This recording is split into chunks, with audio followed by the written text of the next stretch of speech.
Welcome, traveler. I'm glad you found your way here tonight. Before we begin our journey, take a deep breath and let the world around you fall away. If you enjoy stories woven from the darkest corners of the galaxy, remember to subscribe and gently press that like button so the stars may always guide you back.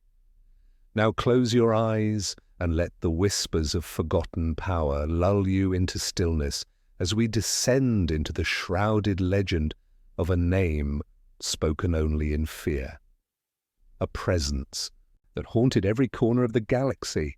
The story of Darth Sidious is not one written in fire and blade alone, but one buried beneath centuries of shadows and secrets, waiting for the right moment to emerge.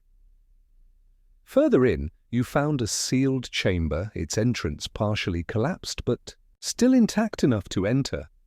Inside, the air was dry and still. At the center stood a pedestal, cracked down the middle, holding a fragment of an old data crystal. The droid hesitated but accepted the risk and accessed it. As the crystal flickered to life, a voice emerged, clipped and aged by time, but unmistakably precise. The recording showed a man, his features obscured by static, seated calmly before a wide desk. He spoke of the value of subtlety, of patience. He questioned the Jedi obsession with prophecy and described the Republic as a decaying body waiting for the correct disease. It was not a call to arms. It was an observation, cold, detached, exact. The droid identified the timestamp. The transmission had originated during the final years of the Naboo monarchy, when a young senator named Palpatine had just begun to rise. Yet this was no campaign speech, no address to allies. This was a reflection made in solitude, a rehearsal for something greater. As the voice faded, the crystal released a second file, a series of encoded coordinates leading to Naboo, not the capital or any public archive, but a forested region marked for private residence, no records of ownership, no known family connections. And yet the force stirred as the coordinates displayed, as if a memory were trying to surface, something deeply personal. You looked to your droid and it confirmed the destination. The next step in this journey was not deeper into the underworld, but away from the noise and lights. To Naboo, the world of lakes and shadows where Palpatine was born. Not Darth Sidious, not the Emperor, but the boy who grew up behind masks, who learned to shape his face into what others wanted to see. The flight to Naboo passed quietly. The stars, stretched and silvered across hyperspace, seemed to move slower now. Your thoughts turned inward. How does a child become a phantom? How does a mind so young begin to study power, not for defense or survival, but for transformation? What had he seen? What had he heard? As your vessel descended toward Naboo, clouds parted to reveal a land untouched by galactic sprawl. Rolling green hills, deep woods, waters so still they reflected the sky like glass. It was beautiful, peaceful. And yet the force trembled faintly as you approached the forest marked by the coordinates. Beneath a canopy of ancient trees, partially hidden by vines and soil, lay the ruins of a home, modest, stone and wood, overgrown, weathered by years of rain and silence. You stepped inside. The air smelled of earth and forgotten memories. A desk remained near a window, and beside it a carved emblem in the floor. Not Sith, not Jedi, something older, something personal. You sat before it. The holocron pulsed gently again. The voice returned, clearer this time, no longer bound in static. He spoke of being overlooked, of knowing from childhood that the galaxy did not care about goodness or justice, only power. He described realizing that the Republic was a machine with too many hands and none of them steady. The room darkened slightly as the sun dipped lower. Outside you listened, not with fear but with understanding. For all his horrors, Darth Sidious had not been born of rage. He had been born of clarity. He had simply seen the galaxy for what it was and refused to accept its shape. He had not followed the dark side. He had invited it in like an old friend, and still the journey was only beginning. Mist lingered across the hills of Naboo as you departed the ruins. The air was quiet, heavy with the weight of something unspoken. Behind you lay the forgotten cradle of a life that would one day change the galaxy, yet ahead stretched a deeper question. Not who Palpatine had been, but how he had begun the transformation. The path was no longer a search through abandoned places. It had become a descent into purpose, into the origins of a mind that had chosen silence over chaos and then used that silence to command both. The shuttle lifted gently from the ground, rising above the trees as the early light touched the lakes below. You watched in silence, aware now of how little beauty had mattered to the man whose memory you pursued. He had walked through this same forest and not once been comforted by it. Every tree, every ripple of the water had only reminded him that the galaxy loved appearances, and so he had become the finest one ever crafted. The stars pulled closer as you left Naboo behind, your destination hidden deep within a forgotten archive once maintained by the Jedi. The coordinates came from a secondary data string embedded in the holocron's pulse, faint and nearly erased, buried within an ancient Sith cipher. It led not to a known temple or battlefield, but to a silent relay station orbiting an abandoned moon near Malastare. A place ignored by records, invisible to most scans, yet the force stirred as you approached like breath on the back of your neck. The relay station was lifeless, its outer shell scoured by solar winds and time, but inside the air was perfectly still. Lights responded slowly to your presence, systems booting with a hum that had not stirred in decades. You walked the narrow corridors alone, your steps echoing off metal walls etched faintly with Jedi symbols. This had once been a listening post designed to intercept transmissions across the mid-rim. But beneath the surface, behind a security layer labeled forbidden by the High Council, was something else, a compartment marked with no name, sealed with both Republic and Jedi encryption. It took time to bypass the locks. The droid hovered beside you in silence, its eyes dimmed, as though sensing what waited within. When the final seal broke, the T-door slid open into a circular chamber lined with memory cores, not of communications but of testimonies, hidden records of force anomalies, visions, and unauthorized philosophies gathered quietly by Jedi masters who dared to question the orders. Rigid ways, it was here you found him again. Not through voice or image, but through fear. In one of the final entries, a master spoke of a student who had never belonged to the Jedi, yet walked among them once. A young emissary from Naboo allowed temporary access to the archives under diplomatic pretense. Quiet, polite, but when, left alone, the lights flickered. Certain volumes went missing. Security was never breached, and yet one holocron, older than most masters could recall, vanished that day. The same holocron you now carried. You understood then that Sidious had not stumbled upon power. He had taken it with careful hands, never rushing, never revealing his reach. Long before he sat in the Senate, he had tasted what the Jedi feared, and they, in turn, had sensed something but chosen to forget. It was easier to let go of discomfort. than to confront what it meant. Their blindness had not been weakness. It had been pride. The memory core ended with a warning. One day, someone will rise who understands the galaxy better than we do.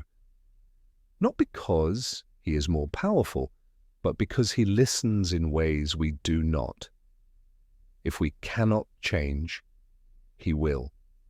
You stood in silence, your breath shallow.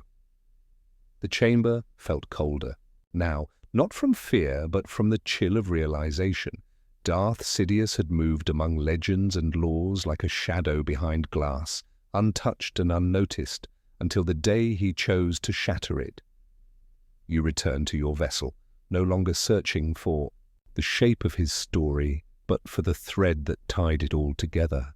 He had become a senator. He had smiled and spoken of peace, but the Sith had already returned before the Jedi ever realized they were gone. The only question left was how far back the plan had been drawn, and how much of it had already come to pass. And as your ship drifted into hyperspace, one thing became clear.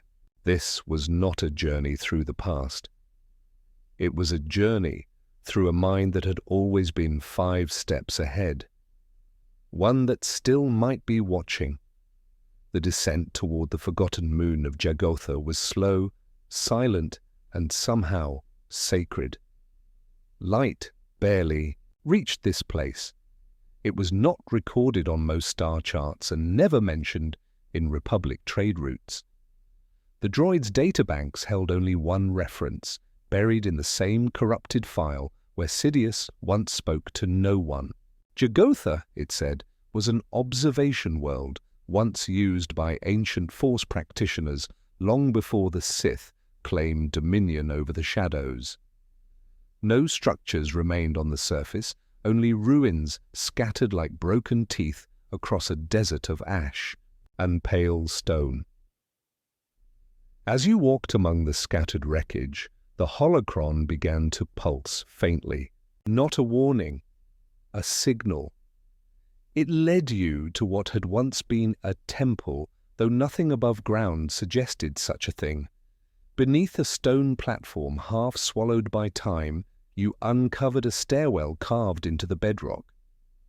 Each step descended into deeper silence until the planet itself seemed to exhale around you. The chamber below was vast, circular, and filled with fragments of statues long since shattered. Each bore expressions of serenity and sorrow, their faces unfamiliar, but their posture unmistakable. Figures in meditation, guardians or mourners, it was unclear. At the center of the room, rising from the floor, stood a single pedestal untouched by decay. Upon it, a sphere of obsidian glass flickered with light from within. And in that light, a figure appeared. Not clearly. The edges of the projection wavered like heat against stone. But the voice was steady, cold, methodical. It was Sidious, not the Emperor, not the Chancellor, but the man before both. He spoke of the Force not as religion or destiny, but as design. He described its currents, its limitations, and its failings. The Jedi feared the dark because they feared chaos. But chaos, he said, was not the enemy. Stagnation was. The Jedi preserved tradition. The Sith restructured purpose. The difference, he claimed, was not morality, but vision. The projection shifted.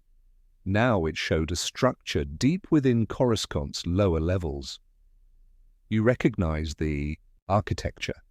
It had been sealed for centuries, labeled unstable after a reactor collapse in the lower sectors. But the image showed it intact, lit with torches and lined with ancient banners. Sidious called it his place of becoming, a site chosen not for its secrecy but for its history, a place where he first spoke aloud the name he had given himself. You watched as the sphere dimmed and flickered out. The pedestal opened silently, revealing an object hidden beneath the illusion. It was a statue, small, simple. A Jedi figure, robed and kneeling, but its face had been scraped away by a single deep cut. At its base were words in old Sith script. The droid translated quietly, "To surpass the lie, you must become it." The message was not about hatred or rage. It was about masks, about wearing them so well, even truth could not survive beneath. Sidious had not merely opposed the Jedi, he had studied them. He had understood their values so precisely, he knew how to unmake them. Not through war, through trust, through admiration, through power cloaked in reason. As you stepped away from the pedestal, the air shifted. The Force moved differently now. Not heavier, not darker, but more aware, as if the very energy of the chamber had turned its gaze toward you.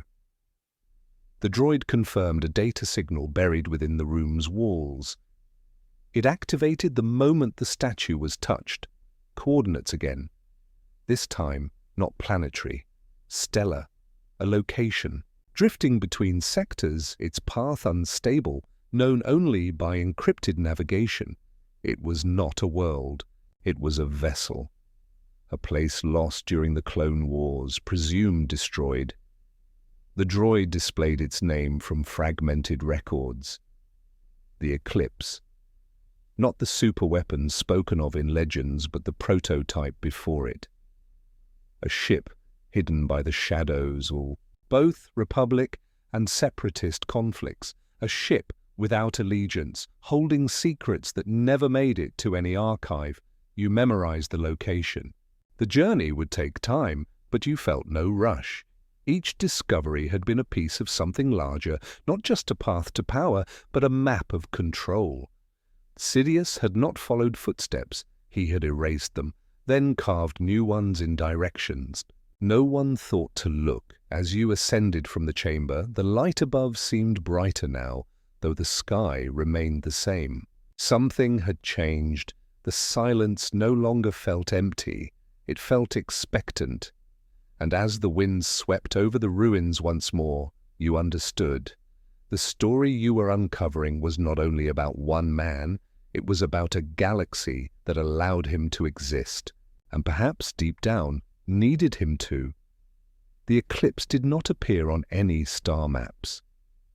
It drifted in the shadow of a dying system, cloaked not by technology, but by forgetfulness.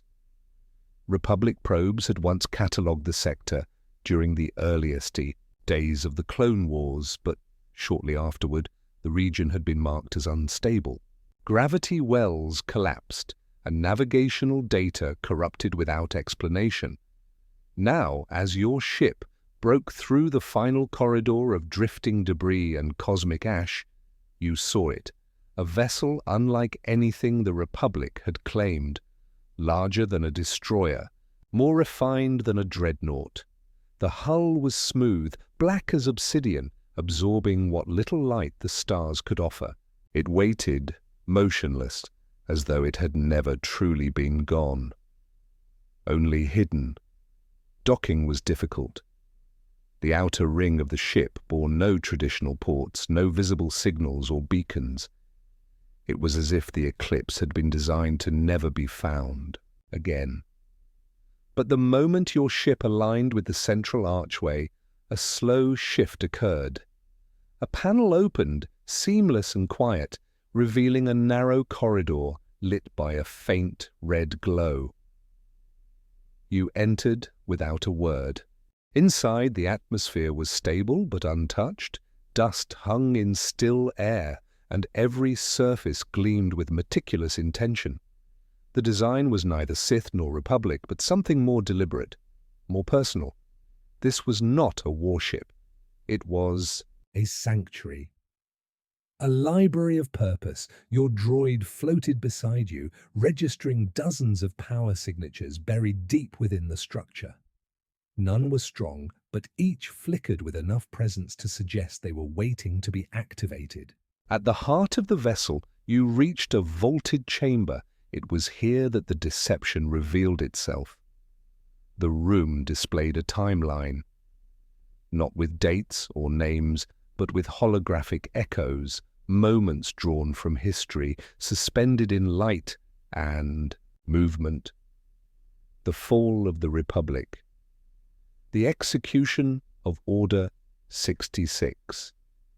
The coronation of the Emperor. The construction of the Death Star. And then, beside each of these, an earlier projection. Quiet meetings in Senate chambers, a treaty never ratified, a single look shared between two seemingly unimportant figures, a gesture, a whisper, a decision. No one remembered making. One after another the events clicked into place, and with each pairing, the same truth emerged. Darth Sidious had not reacted to history. He had designed it. Not all of it, not every outcome, but the shape of it, the tension, the erosion of trust. Each moment that felt spontaneous had been built upon the one before it, sometimes decades earlier. And yet, despite the overwhelming sense of precision, something felt off. Too neat, too convenient. You turned to your droid and it hesitated before speaking. One of the projections had an anomaly, a conversation between Sidious and a cloaked figure whose face could not be resolved. The signal was corrupted, the voice erased. Yet the figure stood opposite Sidious, not as a student or servant, but as an equal. This had not been expected. The droid cross-referenced hundreds of data strings and still could not match the presence to any known figure in galactic records. It offered a possibility. The Sidious story you were uncovering might not have been entirely self-authored. There could have been another architect, a partner, perhaps a rival, perhaps something worse.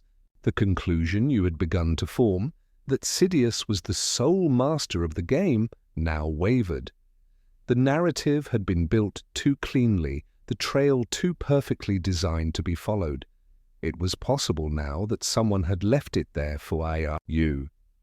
And if that was true, then the trail did not lead to a revelation. It led to a message. You stood for a long time beneath the hovering lights.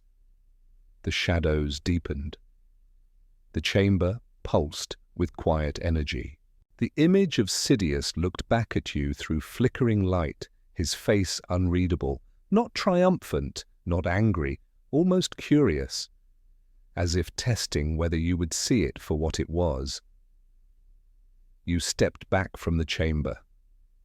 The eclipse had revealed what it was meant to reveal, but now you were left with doubt. Not about the past, about the story you were being shown. Sidious had orchestrated the fall of the Jedi, the collapse of the Republic, and the rise of an empire. That much was no longer in question. What remained uncertain was whether even he had been alone in doing so, and whether his rise had truly ended when the galaxy thought it had. The droid scanned again and found one last signal, hidden behind encrypted layers, buried in the oldest section of the ship's core. It referenced a planet erased from most archives, a name half-spoken in lost Sith prophecy, a place that did not appear on any star chart but had once been whispered about by both Jedi and Sith, the birthplace of shadows. Its name was Exegol, U. Recorded the coordinates. The journey would not be easy, but by now you had stopped looking for comfort in answers.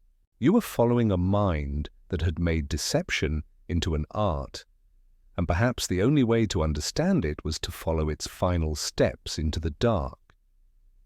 Exegol was not found on any navigation chart, nor did its presence echo in the Force as other worlds did. It was quieter, stranger, a place wrapped in a silence so absolute it felt unnatural. The journey there took you through a tangled corridor of gravitational storms, drifting husks of ships, and starless dark. As you emerged into its orbit, the stars behind you seemed to vanish. Before you stretched a bleak, violet-hued world cloaked in endless storms. Lightning crawled silently across black clouds, casting fleeting glimpses of a surface covered in monoliths and stone towers so ancient they seemed to predate memory itself. There was no welcome, no invitation. Yet the path forward opened with ease, as if your arrival had been anticipated. The vessel responded to Exegol's strange pull, descending into a narrow ravine carved through razor-sharp rock. At the base of a jagged cliff lay the remains of a landing site, crumbled by time, but still holding enough shape to suggest it had once served many. You stepped into the windless stillness, your droid's senses dimmed and confused by the interference. It said nothing now, as though the world itself had pressed a hand to its voice. The temple ahead was not grand. It was angular and sunken, its stones the color of ash, each block etched with symbols that shimmered faintly in the stormlight. Inside, the darkness was immediate, not empty, but watching. The air hung thick with dust and quiet power, and beneath your feet the floor gave way to murals carved directly into the stone. The story they told was not of war, not of conquest, but of shaping. Figures moved in spirals, drawing energy from stars, from blood, from thought. At the center of each image stood a single figure with no face. Only a crown of shadow and a hand extended in command. In the heart of the structure, beyond collapsed hallways and broken pillars, you found a chamber untouched by erosion. Its walls hummed with a presence that did not speak, but insisted. In the center was a throne of obsidian, unoccupied, but not abandoned. Around it were relics. Fragments of armor, cloth, a preserved book written in a language even your droid could not translate. The throne's back bore an emblem, a hand closing around a star. It was not merely a seat of power, it was a conduit. The droid finally spoke, its voice low and uncertain. The readings suggested that the entire structure had been designed not to amplify the force, but to refine it, to bend it, to concentrate its flow toward a single vessel, a single mind. The markings aligned with ancient Sith philosophies that had long been dismissed as superstition. Energy harvested from suffering, knowledge torn from the living will of galaxies. Sidious had not come to Exegol to rule. He had come to change what the Force could do. You approached the throne and felt the weight of something vast pressing down, not hatred, not even anger, but expectation, a presence that no longer required a body. It had dissolved into the air, into the stones, into the storm. Sidious had succeeded in something the Jedi never believed possible. He had extended himself beyond death, not through peace or balance, but through sheer design. His spirit was no longer an echo. It was a pattern, a structure, etched into this place and into the rituals he had left behind. The droid identified a device embedded in the floor behind the throne. A control system, dormant but functional. It triggered a projection of Sidious in his later years, his face, cloaked but voice unchanged. He spoke of legacy, of a final transformation, not into a god, but into permanence. The Jedi feared death because they believed in cycles. The Sith defied it because they believed in will. He claimed he had severed the cycle, had risen beyond the need for flesh or lineage. There was only the design now, the work, the vision carried forward not through blood, but through obedience. As the projection ended, you sat quietly in the presence of what remained. Not a man, not a monster, a system, a vision without end, etched into stone and silence. Around you, the temple remained still. The storm outside raged on, but in here, everything waited. Not for resurrection, but for recognition. And slowly, a new thought began to form. If this was the end of his journey, what had he left behind to begin the next? What had he seeded in the minds of those who came after? What had he taught, quietly and patiently, that still whispered through the cracks of the galaxy's dreams? You rose, knowing that Exegol had offered no answers, only confirmations. This was not a tale of one man's rise. It was the blueprint of a galaxy reshaped by unseen hands. And now those hands were no longer reaching. They were still, because their work, in some way, was already complete. The flight away from Exegol was quiet, not in sound, but in feeling. The stars resumed their watchful shimmer, but something lingered in the space between them. A residue, subtle and unspoken, as if the very fabric of reality had been marked by your presence there. The droid made no observations. It hovered silently. Beside you, its systems subdued, its tone unusually reserved. Even in its programming, the weight of what had been seen left a kind of pause. In the days that followed, you began assembling the fragments. Not just the discoveries, but the meanings behind them. Sidious had not hidden in the shadows out of fear. He had chosen the shadows because they offered the clearest view. From there he had studied everything: Jedi customs, political cycles, patterns of trust and betrayal. But he had done more than observe. He had altered things at their roots, rewritten expectations, replaced tradition with instinct. And in doing so, he had changed the Force itself, not in nature, but in how it was perceived. You returned to the mid-rim, where an old contact waited in a space station, lost to time. She had once been a Jedi long ago, but now lived in isolation, surrounded by books and memory crystals that no archive would keep. Her hands trembled when you spoke the name Sidious aloud, not from fear, but from grief. She explained what the Order had always suspected, but never dared to confront: that Sidious had not simply survived the rise and fall of empires, he had orchestrated both, with no intention of preserving either. He had planted ruins so carefully, so gradually, that even those meant to oppose him had unwittingly strengthened his plan. She handed you a data shard encoded with records long thought lost. Transcripts of conversations between Jedi Masters during the final years of the Republic. They spoke in private, outside the council chambers, of a presence they could feel but not name, something just beyond perception. They called it the dimming, a gradual weakening of clarity in the Force, not darkness, not corruption, just a soft, persistent silence where light once moved freely. They feared it, but blamed themselves. War had clouded everything, they thought. But now you understood what they could not. It had not been war that silenced them. It had been Sidious, one whisper at a time.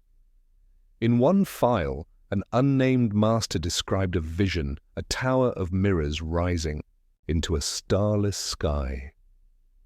At its peak, a child stared into the void with eyes that saw too much.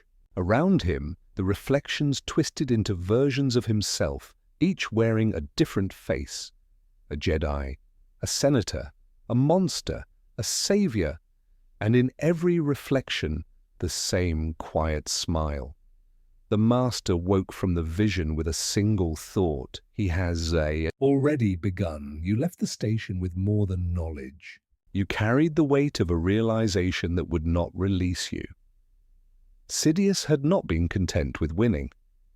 He had never cared for titles or rule. He had wanted transformation. A galaxy remade, not in image, but in instinct. He understood that fear could be resisted. Hatred could be fought. But belief, once altered, became its own kind of prison. On a quiet moon drifting beyond the outer rim, you found the final piece. A vault carved into the side of a canyon, long sealed by ancient Sith guardians and forgotten by all. Inside, surrounded by obsidian relics and cold, silent statues, you found the recording. Not of conquest, not of threat, but of doubt. Sidious, younger than ever captured, speaking to himself. Not as Darth Sidious, not as Emperor, but as Sheev, Palpatine. Alone. He spoke of the first time he felt the Force respond to his will. Not with light or darkness, just obedience. He confessed that he never hated the Jedi. He simply saw their blindness as weakness. He did not love the Sith. He merely found their ambition useful. In the end, he trusted only silence, because silence had never betrayed him. Then he looked up, as if through the recording, as if across time, and said, "I will not be remembered. Not truly. They will speak my name and still not see me." That is the victory, and the recording ended. You sat in that vault, surrounded by the final echoes of a man who had shaped centuries. And in that stillness a new question formed. What becomes of a galaxy that forgets how to ask who shaped it? What becomes of those who inherit power but do not know where it came from? The answers were no longer hidden. They were simply waiting to be understood. The stars above the vault seemed to move more slowly now, their light dimmed not by distance, but by the weight of what had been uncovered. Each revelation traced the shape of something deeper than a single man's rise, deeper even than the ancient war between Jedi and Sith. You had begun your journey searching for Darth Sidious, the shadow behind the Empire, the whisperer of war. But now you saw more. This was not a story about conquest. It was about design, about the shaping of belief across generations, where truth itself became a tool and memory a weapon. You returned to Coruscant, not to the surface where governments still postured and paraded beneath the broken symbols of the old republic, but far below. The lower levels had always been forgotten, buried under centuries of steel and power. But deep within the bones of the planet, in a chamber long sealed and unmarked on any map, you found the final connection. A place once known as the Foundation. Hall, a forgotten sanctuary for early Republic philosophers, now left to rot. The door, made of stone instead of metal, opened not with code, but with presence. It had waited for someone who understood. Inside, the walls were lined with etched timelines, not of political rule, but of thought. The rise of Jedi ideals, the collapse of early Sith dynasties, the emergence of neutrality movements that sought to balance both. And woven through them all, barely visible at first, were signs of influence. Words inserted into founding doctrines. Decisions shaped by voices not remembered, all subtle, all precise. The fingerprints of Sidious, long before he was known. He had not begun his work with ambition. He had begun with observation. He studied how cultures codified power, how myths were constructed to bind generations. While others fought over thrones, he asked how those thrones were built to begin with. It was not that he manipulated events, it was that he sculpted the lens through which those events would be understood. He knew the Jedi would fall not by violence alone, but by doubt, and he knew that doubt would only take root if truth had already been softened. You walked the hall slowly, each step echoing with what the galaxy had chosen to forget. The stories you had always known were not lies, but they were not complete either. They were curated, edited, polished to fit a narrative designed by someone who no longer needed to exist. That was Sidious's final genius. He had built a legacy. That did not require him. Even in death, his ideas lived, embedded in policies, in teachings, in fear, disguised as wisdom. In the far end of the chamber, a table waited. Upon it, a collection of sealed records rested under a layer of dust. Each bore the crest of a different world: Naboo, Sereno, Mandalore, even Tython, long thought unreachable.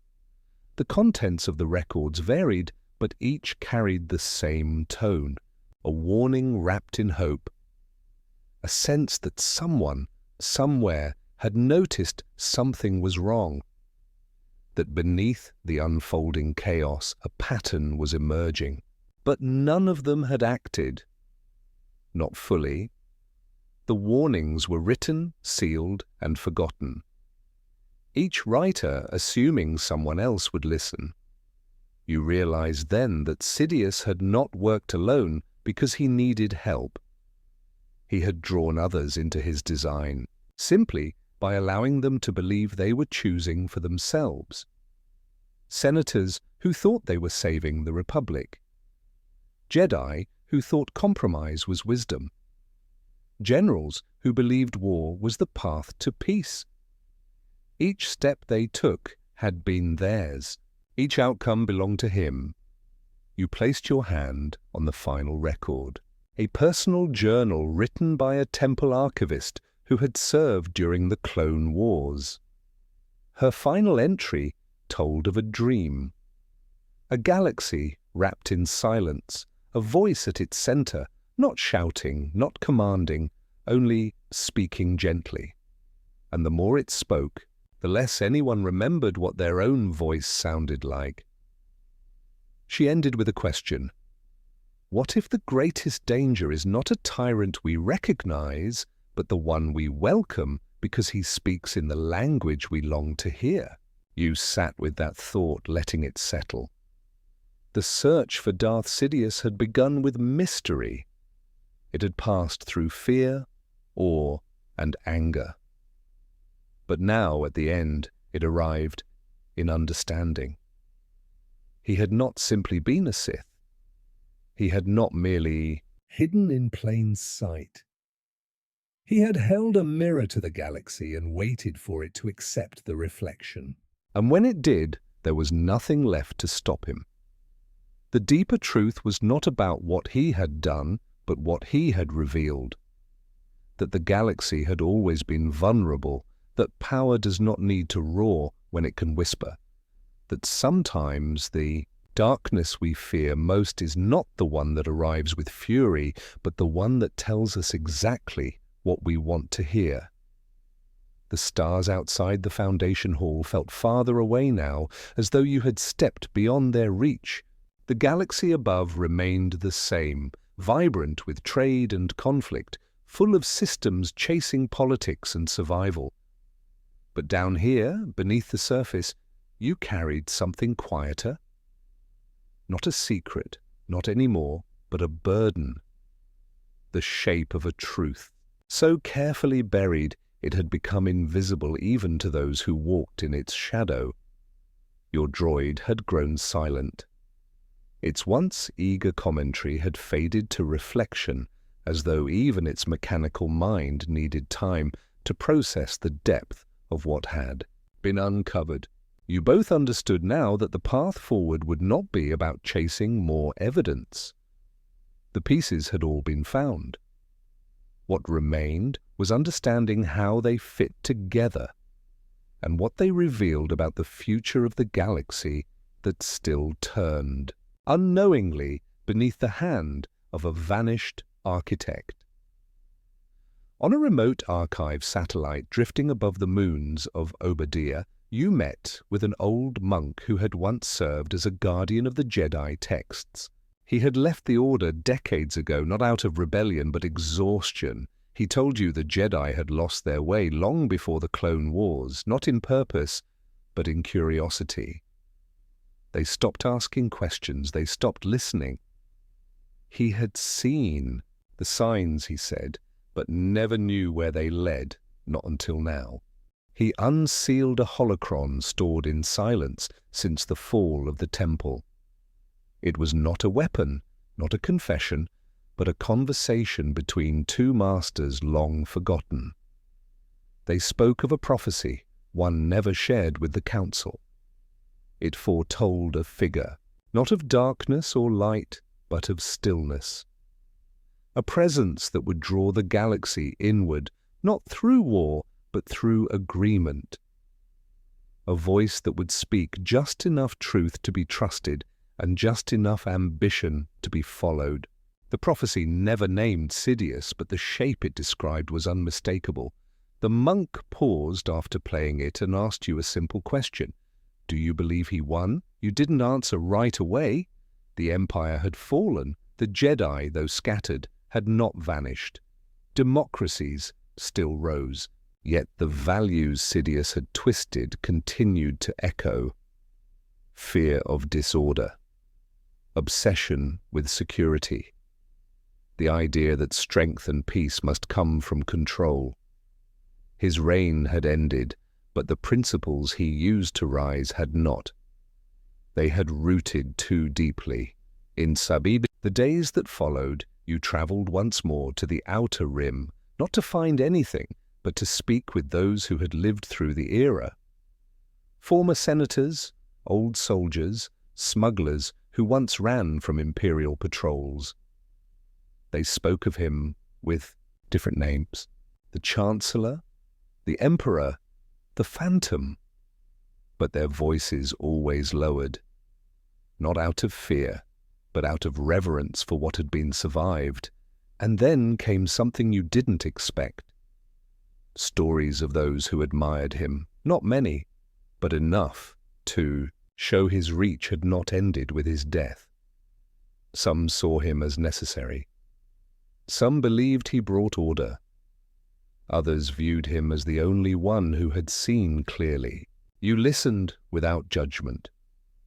These voices revealed something no archive could. The true legacy of Darth Sidious was not the Empire, it was doubt. Doubt in the systems meant to protect. Doubt in the meaning of good. Doubt that anything better could ever last. You returned to the temple vault one last time, placing the records where others might someday find them. Not to preserve Sidious's story, but to preserve the lessons it offered. Around you, the stones whispered with memory.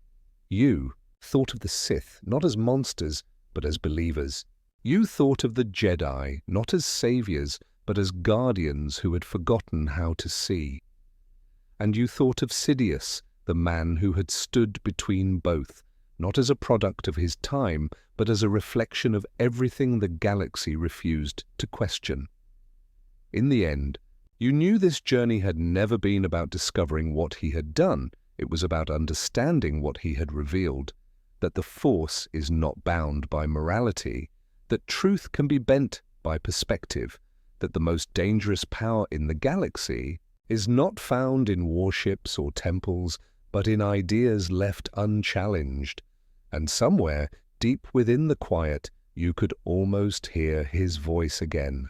Not mocking, not proud, only waiting, patient as ever, knowing that even in silence he had already spoken enough.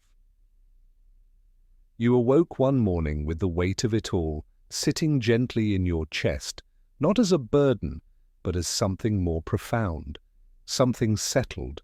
The story you had been following was no longer a pursuit of shadows. It had become a mirror.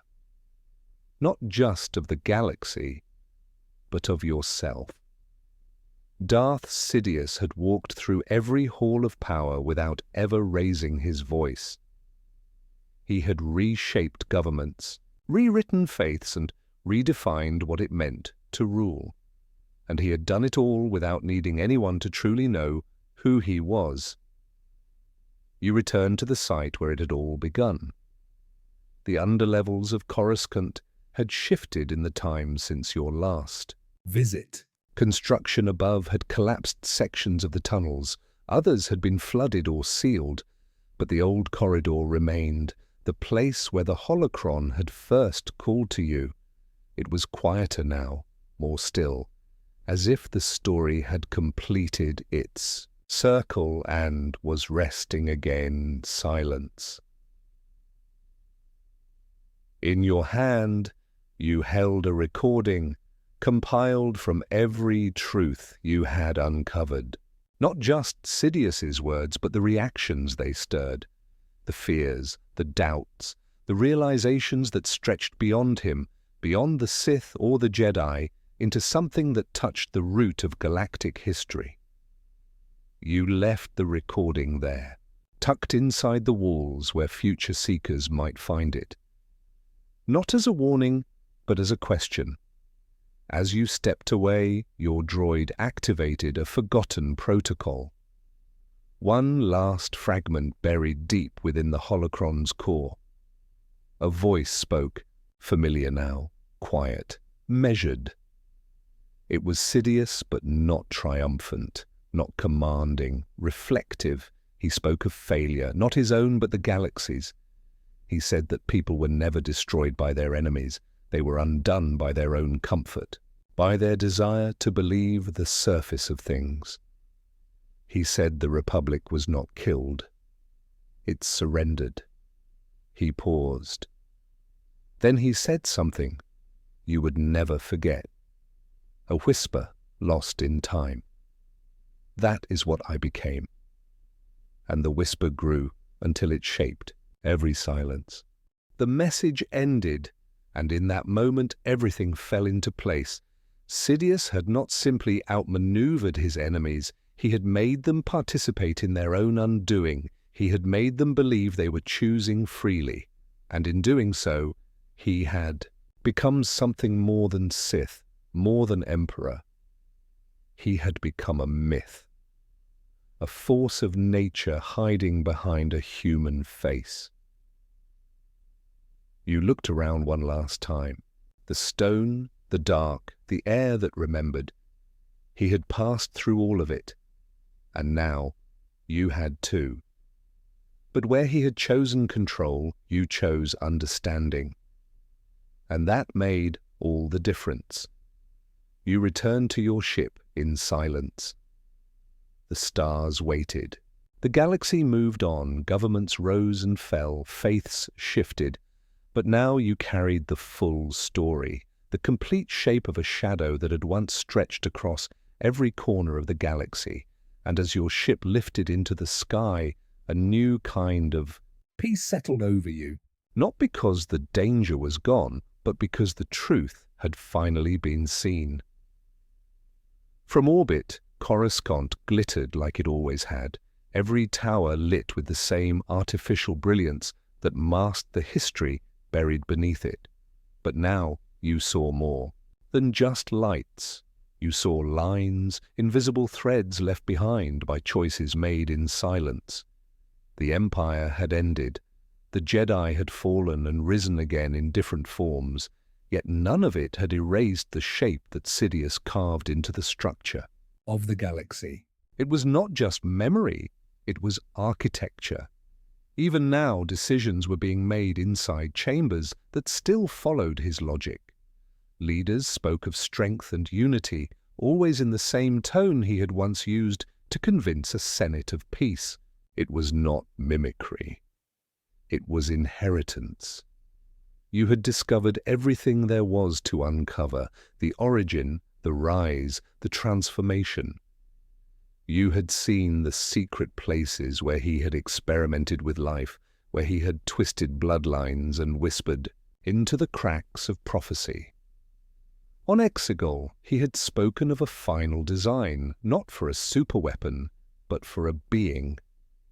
A vessel shaped through generations, bred not by love or accident, but by will. The culmination of 1,000 manipulated threads meant not only to carry his power, but to become its next form. The child had been born, raised, broken, and reforged under many names: Anakin, Vader. A legacy that Sidious had written with patience and precision. But even that had not been the end. His influence reached beyond blood, embedding itself into systems, into fear, into memory.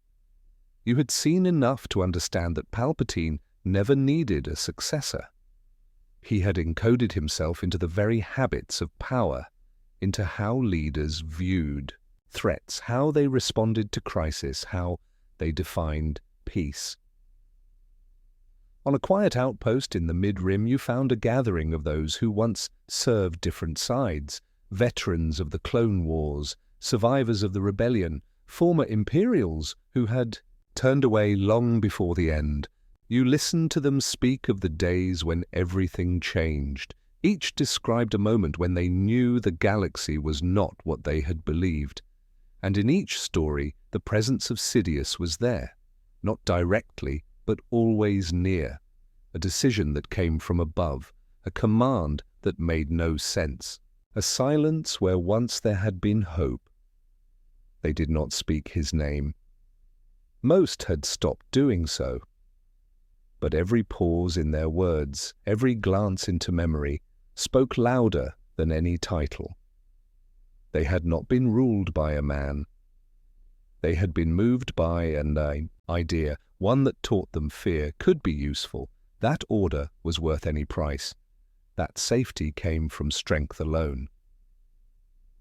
You watched them quietly and realized the final truth.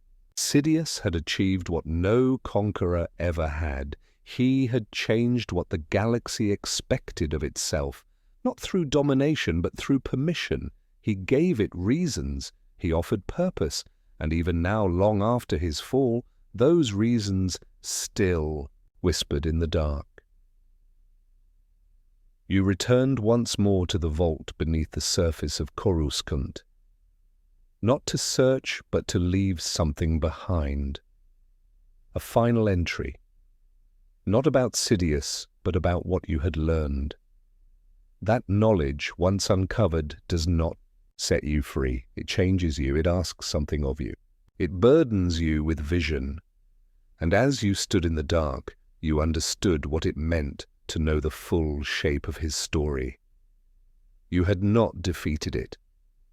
You had not escaped it, but you had faced it. And that was something above you. The city continued to glow. Below, the past rested in silence. You carried both now, not as weight, but as truth.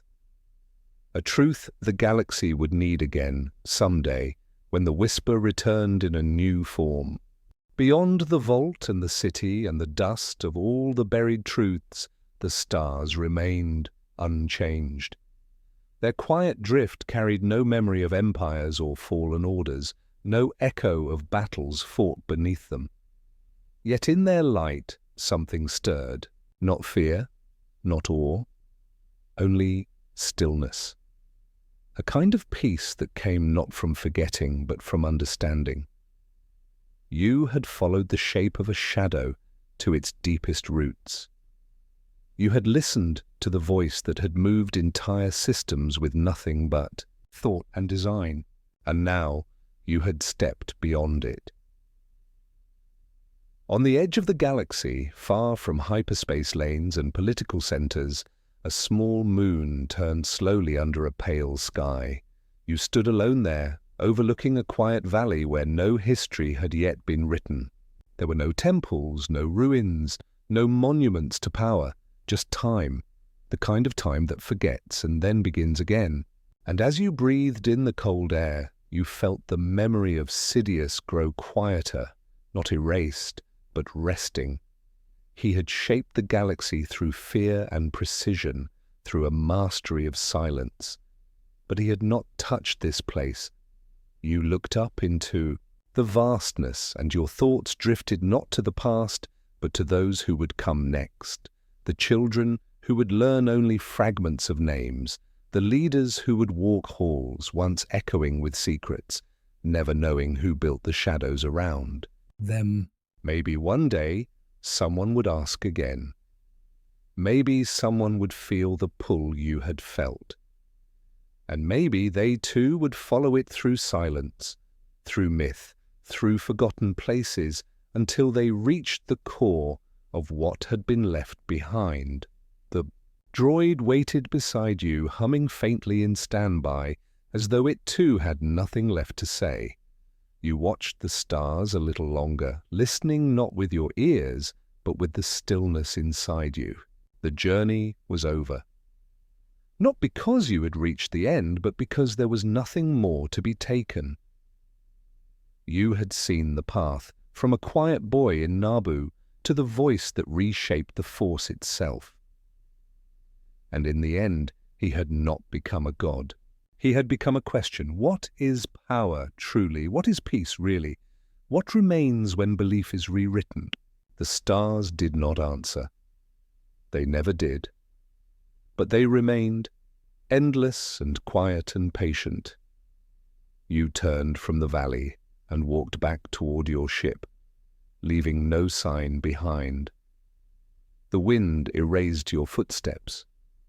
The silence welcomed you once again as you rose into the sky and the moon fell away beneath you. A soft thought crossed your mind. Perhaps this is what truth feels like. Not triumph, not sorrow, only stillness. You closed your eyes, letting it settle. And somewhere in the distance, wrapped in the soft drift of time and stars, a whisper faded at last into sleep.